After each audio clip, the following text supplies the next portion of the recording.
আসসালামু আলাইকুম। Hi guys, কেমন আছেন? আমি আলহামদুলিল্লাহ ভালো আছি। কেবিজি ব্লগে আপনাদের আবারও স্বাগতম। আপনাদের নিয়ে চলে এলাম স্বপ্নের শহর সিলেট, সাদা পাথর। আমি আজ দেখাবো সিলেট সাদা পাথর জায়গাটা কতটা সুন্দর এবং এটা শহর থেকে কত কিলোমিটার দূরত্ব। সিলেট সাদা পাথর সম্পর্কে বিস্তারিত জানতে এবং দেখতে অবশ্যই আমার এই ভিডিওটা দেখতে হবে। তো গাইস, চলুন তাহলে সিলেট সাদা পাথর জায়গাটা কতটা সুন্দর তা আমরা এই ভিডিওর মাধ্যমে দেখে নিই।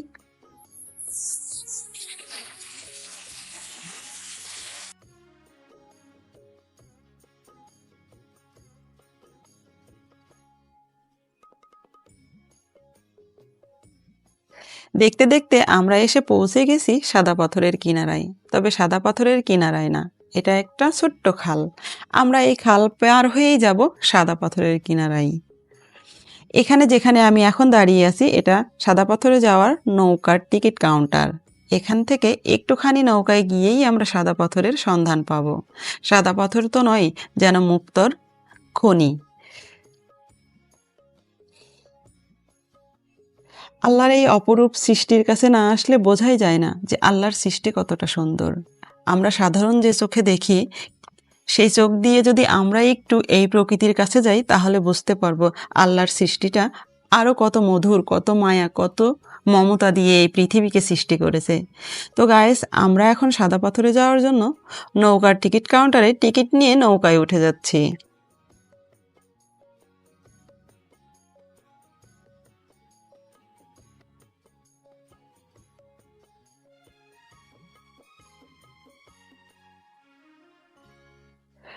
নৌকায় উঠেই বসে পড়লাম সবাই মিলে। পানিগুলো মনে হচ্ছে চকচকে ঝকঝকে নীল নদের পানি। এ যেন অন্য এক মায়াবী সৌন্দর্য। আমরা নৌকায় বসতেই নৌকার মাঝিটা ছেড়ে দিল। পানি কম হলেও পানির তর্জন গর্জনটা কিন্তু অনেক বেশি ছিল।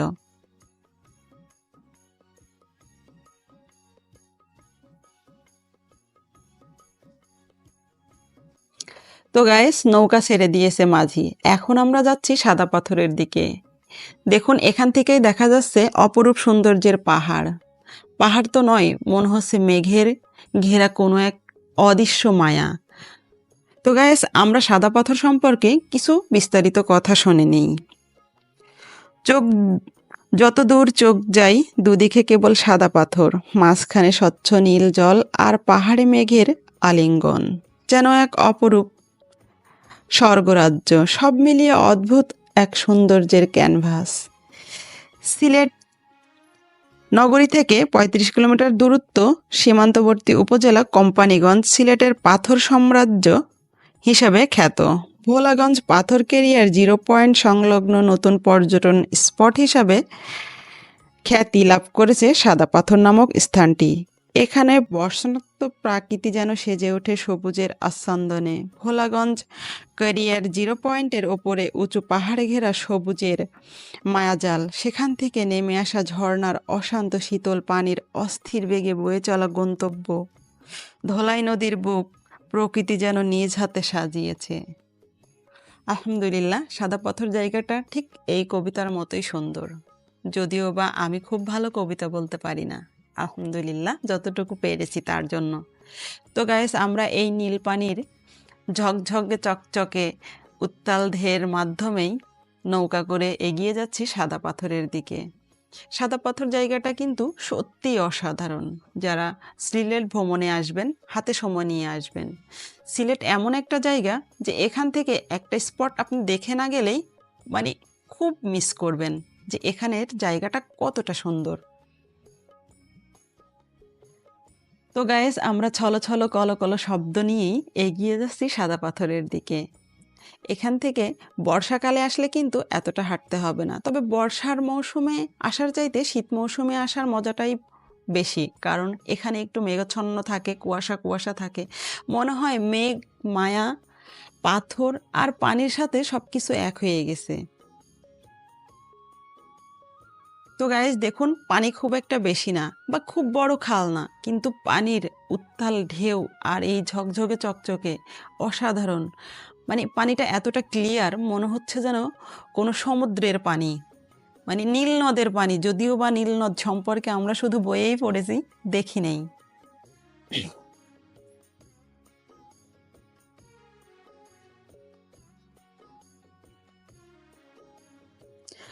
তো গাইস মনে হচ্ছে একটু করে কক্সবাজারের মতো দেখা যাচ্ছে। দেখুন একটু ঢেউগুলো মনে হচ্ছে যে সাগরের ঢেউয়ের মতো।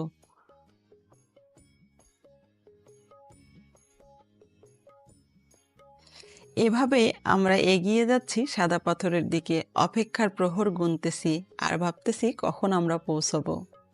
আমরা খুবই এক্সাইটেড ছিলাম। প্রহর গোনা শেষ হলো, আমরা নৌকায় থেকে সবাই নেমে যাচ্ছি, তবে নৌকায় থেকে নেমে একটু হাঁটতে হবে। মনে হচ্ছিল এই বুঝি সাদা পাথর পেয়ে গেছি, এখানেই বুঝি সাদা পাথর। অপেক্ষার ফল মিঠা হয় জানি, তবে অপেক্ষা জিনিসটা অনেক তিতা। তো গাইস আমরা নৌকায় থেকে নেমে এখন সবাই হাঁটতে শুরু করছি। এখানে মাঝির থেকে নাম্বার নেওয়া হচ্ছে যাতে আমরা মাঝিকে আবার এসে ব্যাক পাই। এখানে আমার এক্সাইটেডটা বেশি ছিল, আমি আগে দেখব বা আমার খুব আগ্রহ, এজন্য আমি দৌড়াচ্ছি। আর আশেপাশে দিয়ে যেই দোকানগুলো দেখতেছেন, এগুলো মূলত পর্যটকদের জন্য এখানকার স্থানীয় কিছু মানুষ এই সুবিধাগুলো রেখেছে। এখানে খাওয়া দাওয়া থেকে শুরু করে পোশাক আশাক আপনি সবই পাবেন সুলভ মূল্যে।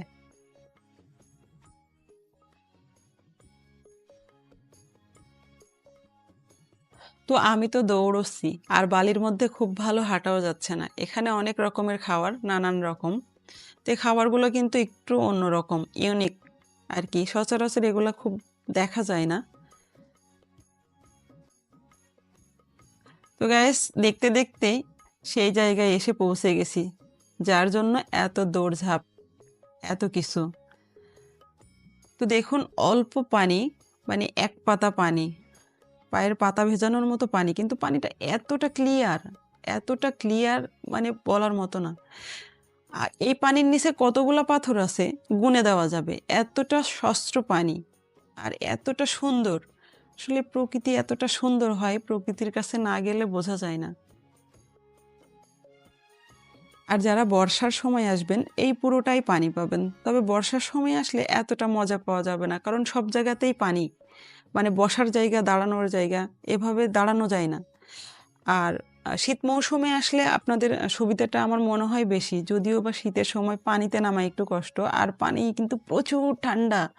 মানে আমার তো এখনই কাঁপুনি উঠে যাচ্ছে, যাক প্রচুর ঠান্ডা পানি। আমি নামার পরে তো আমার একদম মনে হচ্ছিল সারা শরীর কাঁপন দিয়ে উঠতেছে। তো এত ঠান্ডা পানি, আর পানিটা আসছে অনেক দূর থেকে, মনে হচ্ছে যে কোথার থেকে যে আসছে এর একটা খনি আছে, মনে হয় যে অনেক দূর থেকে লম্বা হয়ে পানিটা আসছে, আর পুরোটাই পাথর। এখানকার জায়গাটা পুরোটাই পাথর, ঝকঝকে পাথর। আর পানিটা এতটা শীতল, আমি পানির মধ্যে দাঁড়াতে পারতেছিলাম না, মাঝে মাঝে বড় পাথরগুলোর উপরে উঠে উঠে দাঁড়াচ্ছিলাম, কারণ হচ্ছে পানিটা খুবই শীতল, মানে খুবই ঠান্ডা। আর শীতকাল এখন, এ সময়তে একটুতেই ঠান্ডা লাগে শীতের সময়।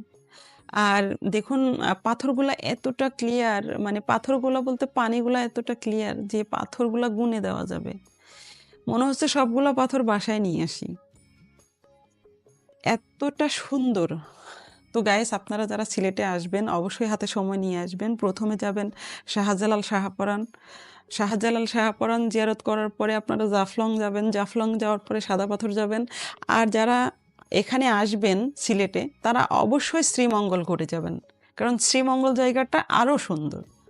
তো আলহামদুলিল্লাহ আমরা সব জায়গাগুলো ঘুরলাম, দেখলাম, আপনাদের সাথে শেয়ার করছি অনেকগুলো জায়গা। নেক্সটে আরও শেয়ার করব, আমরা যে জায়গাগুলো ঘুরছি সেগুলোও শেয়ার করব।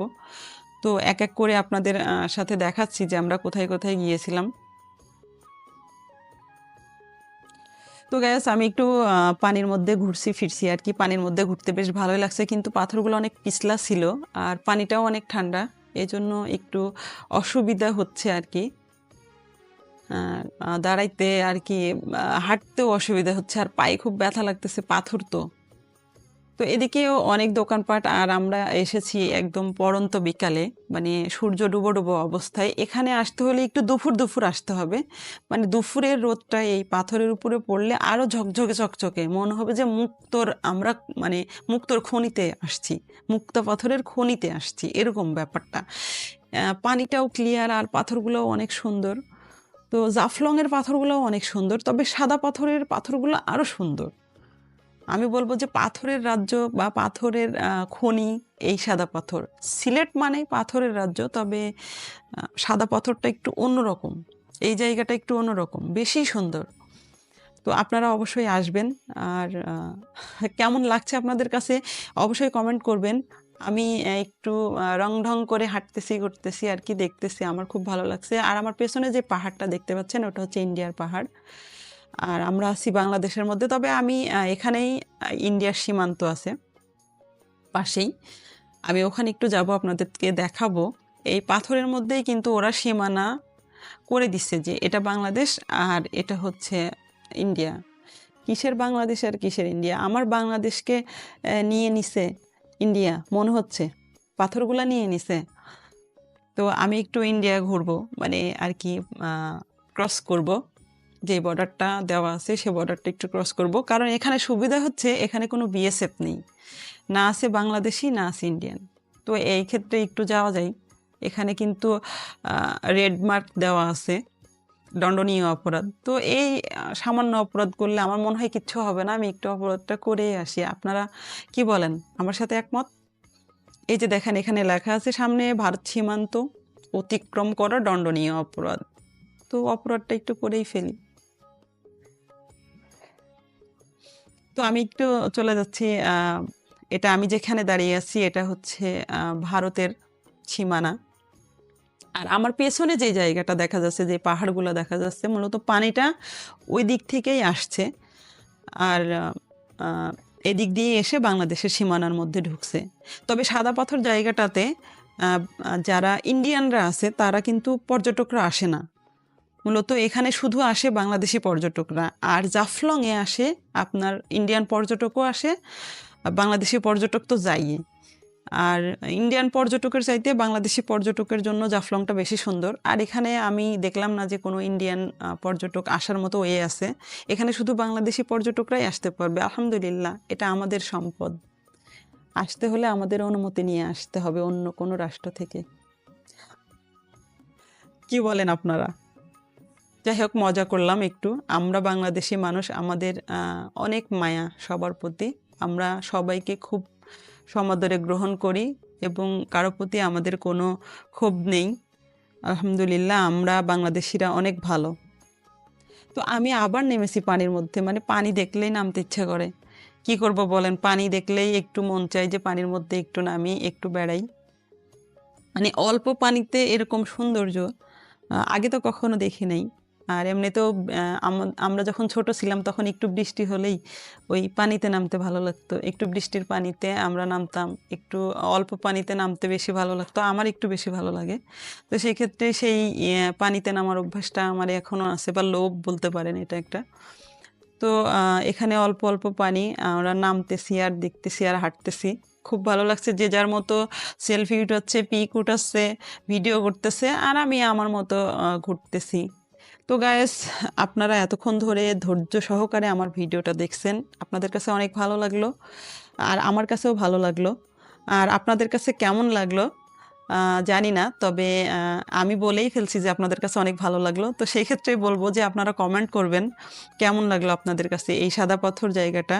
আর অবশ্যই অবশ্যই অবশ্যই সিলেট আসলে ঘুরে যাবেন এই জায়গাটাতে। তো আমি আবার নেমেই পড়েছি পানির মধ্যে। এখানে কিন্তু অল্প পানিতেও অনেক স্রোত, মানে স্রোতে দাঁড়িয়ে থাকা যাচ্ছে না, এতটা স্রোত। তো মানে অল্প পানির যে এত স্রোত হয় এখানে না দাঁড়ালে বুঝতে পারতাম না। তো সামনের দিকে পানিটা একটু সামনের দিকে যাচ্ছে, মানে আমরা যেই নদী হয়ে আসলাম নৌকা করে সেই দিকে যাচ্ছে পানিটা। তো আমরা এই সামনের দিকে অপোজিটে হয়ে যদি দাঁড়ানো যাচ্ছে মনে হচ্ছে স্রোতে আমি দাঁড়াতে পারবো না, এরকম অবস্থা। তো একটু সামনের দিকে আপনাদের একটু দেখাই, অল্প একটু, অনেকক্ষণ দেখাইলাম, অনেক চারিদিকটাই দেখালাম। আর এখনকার ওয়েদারটা ছিল একটু সূর্য ডুবো ডুবো অবস্থায়, কতটা ক্লিয়ার দেখাইতে পারলাম জানি না। তবে আমরা জাফলং দেখেই এখানে আসছি, এজন্য আমাদের একটু দেরি হয়ে গেছে, এই আর কি। তো আমরা একটু সামনের দিকে যেতে চাচ্ছি। তো চারিদিকটা অনেক ভালো লাগছে আমার কাছে। আপনাদের কাছে কেমন লাগছে অবশ্যই কমেন্ট করে জানাবেন। আর এই ছিল আমাদের আজকের ভিডিও। সবাই ভালো থাকবেন, সুস্থ থাকবেন, দোয়া করবেন আমার জন্য। আর আমার প্রত্যেকটা ভিডিওর আপডেট পেতে অবশ্যই আমার চ্যানেলটিকে সাবস্ক্রাইব করে নেবেন। সবাইকে আল্লাহ হাফেজ।